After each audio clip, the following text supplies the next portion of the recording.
Hello and welcome to Kloeker's Education Foundation, where we provide quality content for amazing teachers and students. If you're joining us from our previous video on the geography of South Asia, welcome back. If this is your first time, we're glad you're here. This is our World Geography series, this lesson focusing in on the geography and culture of East Asia. Before we get started, don't forget to check out the link in the description below for a set of free guided notes. Let's dive in. China and East Asia have 10 unique geographical qualities, which we're going to go over at the start.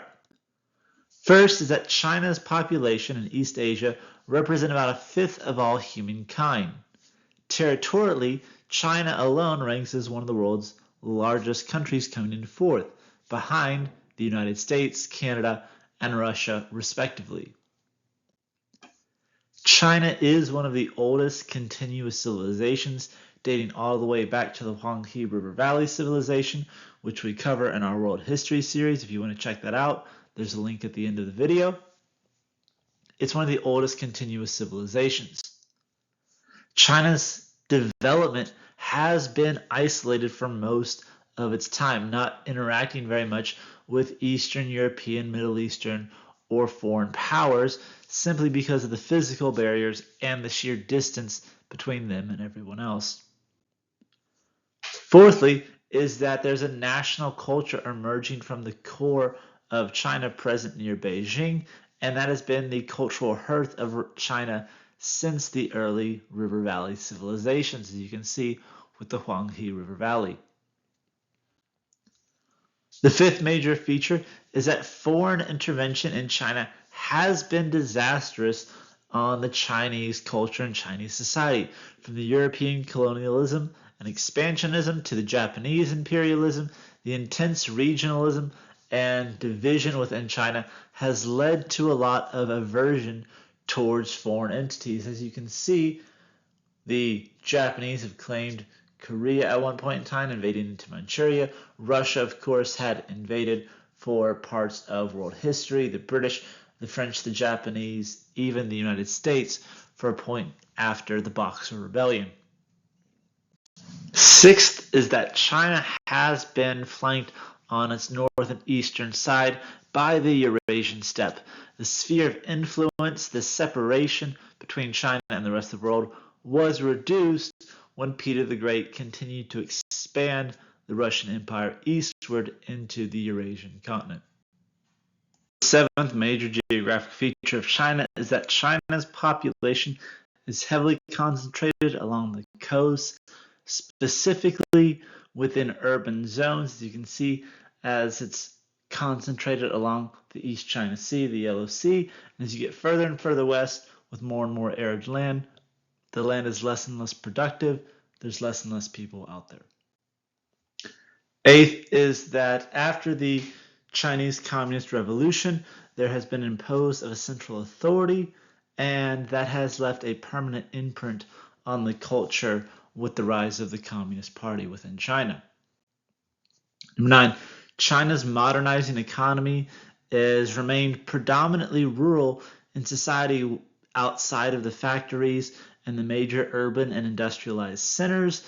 It's still in the process of industrializing most of the country.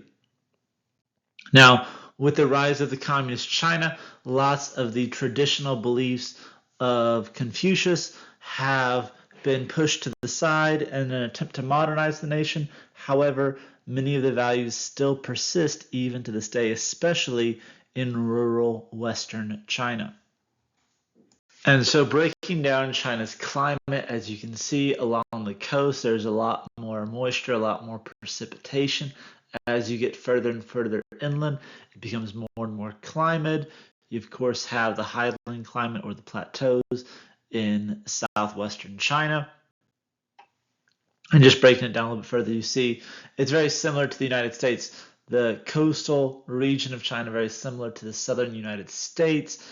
The climate of the northwestern United States, Idaho, Montana, that's going to be very similar to the climate of the southwestern parts of China, and the climates of places like Arizona and New Mexico, very similar to northern China, with the exception of Manchuria, which is a very dry winter. Breaking it down even simpler, the more north you get, the colder it gets. The farther south you go, the warmer it gets. And the closer you are to the coast, the more wet the region. The further inland you go, the more dry the region gets. Now, China has several mountain ranges. The Kunlun Mountains are, of course, causes of two of the major rivers, like the Huanghe River Valley, and of course you have the Qinling Shanди Mountains, which are dividing north and southern China. China is home to one of the largest deserts in the world, the Gobi Desert. You may have seen it in Spy Kids if you're old enough to remember that. It is larger than Texas and California combined, and while large parts of it are swaths of desert sand that's been stripped of its nutrients, there are places where it transitions into a steppe-like climate with wildlife, grass, and horses as you get closer and closer to Mongolia. Now, having such a large desert within your country, again, being very large, you're going to have multiple types of climate. Several months of the year, that desert sand is going to be picked up by the wind and carried over the China Sea into North and South Korea, blowing and causing what's known as yellow dust. Quite aggravating during the season, especially for those that have allergies and can't handle a lot of pollution or variance within the air. Can wreak havoc on Korean cities. China also is going to have several islands, such as the Hainan Islands, a part of Hong Kong, one of the world's major ports. You can see the Hainan Islands close to Vietnam and the Philippines and Hong Kong in that upper right corner. There's also going to be the island of Taiwan, which is a separate national entity, a separate state within the nation state of China. However, during the Chinese Revolution, the nationalist government, the monarchy, is going to flee to Taiwan off the mainland, and the communists will, of course, claim victory in China, but they're still going to claim Taiwan as a part of their nation, as a state in rebellion. This has caused a lot of conflict as the U.S. currently backs the nation state of Taiwan. If you want to hear more about that, check out our World History series on the Chinese Revolution. Now, we've talked about the ancient river valleys, the Huanghe, the Yellow River, which carries yellow silt. You see it on the bottom left, and the Yangtze, one of the longest rivers in all of China. These are, of course, major life sources within China, carrying in vital resources, vital water throughout the region, of course, bringing in nutrients to the soil and providing places for irrigation and farming to support the population. Farming is very important. The Chinese rivers are very important for crop irrigation, not just for crops, but also for transportation and for power, building dams along the river to produce electricity for one of the world's largest population clusters. Now, Western China is very arid. It has minimal rainfall, so there's not a lot of crops that can be grown. It's mostly used for grazing in the places that it can. However, in eastern China, where you have significant rainfall, we do see that rice and other crops are grown to support the population. The rivers being able to flood are going to give way to rice paddies being built. You can see, much like in Latin America, much like in places of India and Africa in the mountainous regions, there are steppes or terrace farming carved out of the mountainside so you can grow with the different changes in elevation. Now, it would not be complete to talk about East Asia without talking about the island of Japan. Now, Japan has 4 major islands, Hokkaido, Honshu, Shikoku, and Kyushu, and this is the southernmost. Of course, there are several more smaller islands off the coast, but these are the 4 major ones. And originally, the inhabitants came from Siberia and Korea and migrated via boats to Japan. The people who settled there started cultivating the land, started farming, of course, making tools out of things like iron and bronze. However, we are not going to see China unified until the early 5th century, when the Yamato clan starts becoming the majority clan throughout the land. They're unifying the island chains. In the 7th century, we start seeing that the leaders are calling themselves emperors, and this is ultimately going to lead to the Heian period, okay, where Japan is pretty much unified, having a strong central government, but of course there are landowners that are going to start acting independent because they have regional power. They're not going to respect the authority of the central government, similar to that of what we might have seen in the Civil War with states not respecting the authority of the federal government. Now, Japan is known for the warriors, the professional soldiers, known as the samurai. The samurai, the one who guards, these are, of course, paid soldiers, paid by landowners, often given titles, often given land in order for their service, similar to the knights in the feudal system, although there are unique differences between the two of them. Japan is going to have two leaders within its society. You have the political leader of the emperor, but you're going to have a military leader known as the shogun. He is the general of the emperor's army. He has the power of effectively a military dictator, despite the fact that there is the emperor next to him. Several and all judges are going to fall under him, as well as several government officials. And so the two-leader system of having the shogun and the emperor, as you can predict, is going to cause some major conflict for Japan. In 1853, Commodore Matthew Perry is going to arrive in Japan. This is not Matthew Perry from Friends.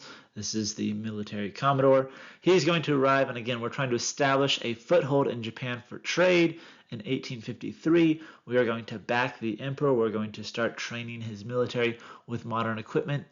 Remember, this is for perspective. Prior to the Civil War, we are training the Japanese military in U.S. military strategy. This is going to cause a civil war within Japan. The U.S. is, of course, going to back the emperor, and with the help of the United States training and equipment, military strategies, the last shogun will be defeated and retire in 1868, and the emperor will become the sole head of the island. With the help of U.S. military strategy and modern industrialization, Japan is going to become a world power in the early 20th century. After World War I, they are going to rise and begin colonizing parts of East Asia to feed the industrial state that has become Japan. And this is going to lead to a rising Japanese power, ultimately going to bring conflict across the Pacific and eventually between the United States and Japan. That conflict is, of course, going to be World War II, where the Japanese expansion and the alliance between them, the Italians, and Nazi Germany are going to try to expand their empires globally. This is going to put them in competition with resources for the United States. And so Japan made the executive decision to attack the United States at the naval base Pearl Harbor, hoping to destroy the U.S. fleet stationed there and that the Americans would sue for peace without having to engage in major warfare. Now, unfortunately, this did not work out for the Japanese. The United States fleet was not destroyed. They continued to repair and rebuild, ultimately going on a major total war campaign against the Japanese. That total war campaign will ultimately result in the United States dropping 2 atomic bombs on Hiroshima and Nagasaki, Fat Man and Little Boy, respectively, ending the war with the fear of a third atomic bomb being dropped on Tokyo. Now, the U.S., after World War II, will establish a democratic government in Japan modeled after the United States government. Of course, if you want to hear more about this, we have this in our video series of world history and U.S. history on World War II, and we'll talk about the rebuild in the Cold War. The destruction of World War II is not going to hold down the Japanese. Japan will continue to bounce back with the industrialization and manufacturing. The economy is thriving in Japan. 126 million people, 75% living in major cities. Again, most of them having their jobs in manufacturing and trade as a central part of their economy. Japan is, of course, known for many things: automobiles, cars, and trucks from companies like Toyota, Honda, and Mitsubishi, electronics, computers, televisions such as Sony, Toshiba, and Nikon, and Panasonic. These are major products that have came into the U.S. market from Japan after World War II. Now, culturally, Japan is quite unique and different than that of China. However, there is Chinese influence. We do see some Buddhism in Japan. However, we do see that Shinto temples are a main part of the Japanese culture. Japan also has unique theater with the Noh plays, traditional plays showing poetry, music, drama, and dancing, classical literature, and folklore. Very dramatic and traditional music, again, showing the heritage of Japan with each costume and character having specific meanings. There's also the Kabuki plays, which is a blend of drama, dance, and music. Again, exaggerated costumes revolving around historical events, moral stories, moral conflicts, love stories, and parables for the audience. Very unique stages with a walkway extending out into the audience, so that way the actor can almost engage with the audience. And what's unique about this is that most of the time it is an all-male actor group playing both parts, both genders within the play after going through special training to make the show captivating for the Japanese culture. Japan is also going to have pretty unique art that we've seen. It's even modeled in Western culture, specifically with tattoos becoming very popular in the United States and Canada. We still see some of this art forms emerging in the tattoo culture. We see Western influence impacting Japan as well, being baseball, major sports, soccer, golf, tennis, incredible and large sports within Japan. We see Western music and Western style as well as Western food coming in and merging with Japanese culture. Now, Japan does have a rigorous education system like China. Students are very well disciplined. School is 6 days a week for 12 years, 6 years in elementary, 3 years in junior high, and 3 years of high school. Very similar to the United States. Many students will be sent to private school because of the belief of a better education. And college is very competitive to try and get into. Only hard work and dedication is going to get many students in, being very competitive, much more competitive than the United States education system. Now, Japan has many problems. A lot of the buildings are fairly old, and so when a major earthquake happens or a tsunami hits from an earthquake, lots of the buildings are destroyed. There's high pollution in the urban centers with the quality of air and the mass congestion of people, cars, and foot traffic, as well as the overcrowding on the infrastructure. And most recently, one of the modern problems of Japan is a declining population with age, having a large number of Japanese not having children, making it hard to replenish future generations. It is going to be a dramatic stress on the Japanese culture with an aging population and fewer children to replace the generation prior.